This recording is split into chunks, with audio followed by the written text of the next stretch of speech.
discuss how to make the most of your retirement savings to suit your lifestyle is Daryl Diamond, and he is the author of Buying Time. And welcome back to the show. And before I get into asking you questions, your book, Buying Time, if you can see here by all of the yellow stickies I have, this is probably one of the most practical books I've really read in a long time. Thank you. Because it's not just the motherhood about, you know, picture yourself doing what you always want to do. It's tactical, how do you do it, and how do you make your money go further? So let's get right into the first concept that I found fascinating, particularly given the volatility that we're seeing, and it's the cash wedge. You got to have a cash wedge available to take money out. Explain the rest of it. Cash wedge is, the name of that strategy is really drawn from the fact that we try to, for every client portfolio, and I'll just take one step back and say even in the current market volatility, you'll find that those people who have a properly balanced portfolio to their needs and to their tolerances are going to be much better able to weather this current crisis we're going through, this current storm in the markets. When the time comes to draw income from a portfolio, in times of market volatility, you're going to have actually a double negative effect on the portfolio. You're going to have the market's declining values. You're also going to have the actual withdrawals decreasing the values of the portfolio. It already feels like a bear market when you're all of a sudden withdrawing each year or each month, depending on how you're taking money out. So this is a double whammy for many. It is a real concern to those in retirement because unlike many of our parents, most people coming up to retirement, or even those just early in their retirement years, weren't in a pension plan, in a formal defined benefit pension plan. So here's this goose that is laying the golden eggs that we call a retirement income, and all of a sudden worldwide we have this bout of avian flu. Yeah, exactly. And so from a point of view of concern, you have to understand that someone in retirement is relying on that capital to generate income, as you said, for 20 or 30 years. So for someone who is a year out from retirement or right into retirement, when you talk about the cash wedge, you talk the percentage of cash that you know you're going to need that year is in near cash securities. So if we're going through this period of volatility, you're not having to sell out of a position at exactly the wrong time. Correct. In a simple way, the cash wedge would create the income that you're going to need for the first year. So if you knew from your portfolio you were going to require a $40,000 pre-tax withdrawal, what we do with the cash wedge is have that sitting in a money market or high yield interest type of account.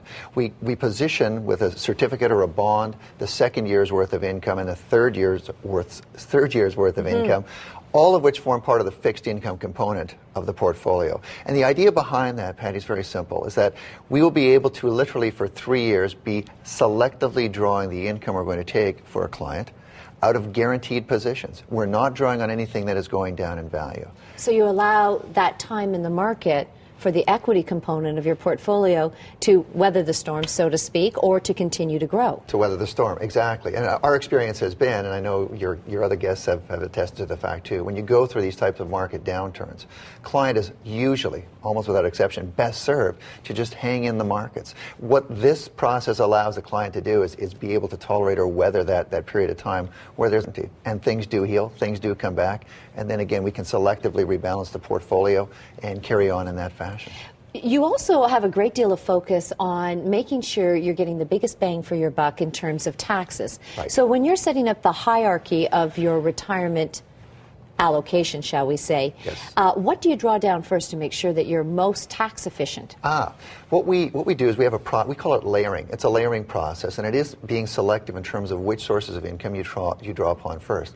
So our general rule is to take the least tax efficient, least flexible sources of income first, up to that first federal bracket at least, such that we're making use of the lowest tax rate with the least tax efficient income streams. Right. Over and above that first tax bracket, and again, depending on the affluence of the client, we may find that we have tax-favored or non-taxable sources of income, depending on what type of assets they have to generate that cash flow.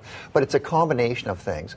And the whole idea behind this is to make sure we are delivering the income people need to spend, but creating it in the most tax-efficient way, thereby preserving tax credits and government entitlements. And a big one that we should pay attention to is the pension credit. Pension credit. Because so often it can sort of get pushed by the wayside. So how can someone preserve that credit?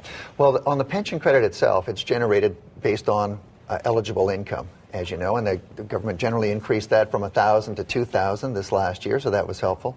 But the pension credit is really an item that's, as I said, predicated upon having an eligible type of income that allows the person to qualify for it, and literally takes that first $2,000 of income and effectively the credit is applied. So tell me how a family of two can make sure that they both preserve the pension credit and take advantage of it. The key, again, is just having the eligible income. So thanks to the new pension splitting rules that have just come in. That's exactly where I was going with Perfect, it. and are detailed in the book, as you know. What we've been provided by the government is an opportunity for people who have formal pension income. And I'm speaking about someone now under the age of 65. There are a whole number of eligible forms of income once you reach age 65. But for those under 65, really only formal payments from a pension plan are included. Over 65, we have RIF income, LIF income, and a number of other sources.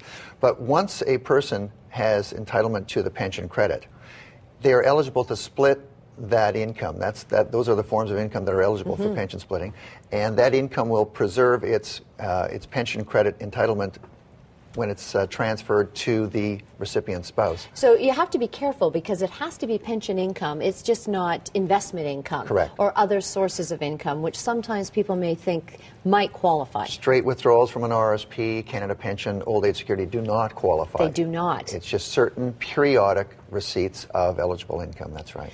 When you talk about retirement, you talk about having a time hub and a money hub. Typically, people start thinking about retirement maybe a decade before it's upon them. Would you suggest that?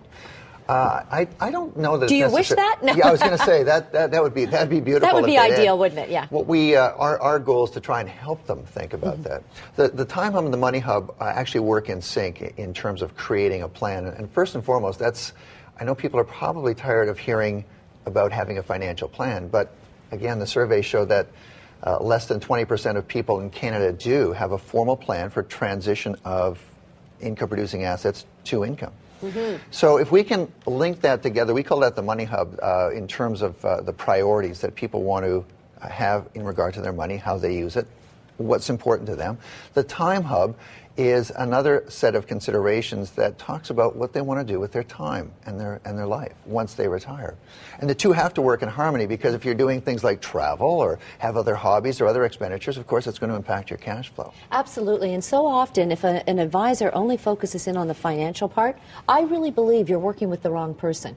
Because there's an emotional element and there's a financial element, and the two have to come together. They do.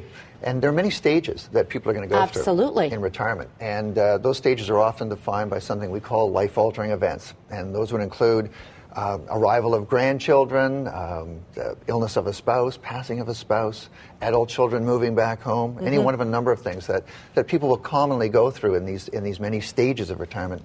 By having a time hub and a money hub working in sync, it will allow people to more easily and readily and effectively accommodate those changes that are going to present themselves. And when you talk about those changes, tell me when it makes sense to take CPP early. Our view is that it makes perfect sense to take CPP early, just about as soon as it's available to you. So age 60. Age 60. At a 30% reduced payment amount. I say that in the book, so tell me why. Well, if you look at the way, there's a couple of reasons, and particularly now in the context of two-income couples, which are more common than a couple of decades ago. But right now, if you look at someone age 60, it's approximately on full eligibility for Canada Pension, the maximum. They're at about roughly $620 a month if they take it at age 60. If they wait until age 65, it's about $884 a month. So you would look at that on the surface and maybe say, well, gosh, maybe it's better to wait and have a higher income. But let's not forget, you've had that payment of $620 for 60 months in advance. It actually takes until age 77 for those two lines to cross over, for someone who started at age 60 and someone who started at age 65. And when you really get down to it, buying time is, of course, we'd all like to buy time. But what you're saying is get that financial foundation in place, be most tax efficient about it, and then live the life that you want to live, knowing that you're not going to outlive your money. True. And by the same token, we also mean, you're quite correct, you can't buy more time, but by syncing the time hub with the money hub, you can buy better time. Better time, buying better time. There's a lot of life left in retirement, mister. Absolutely. Absolutely there is. Thank you so much. I've been joined by Daryl Diamond. He is the author of Buying Time.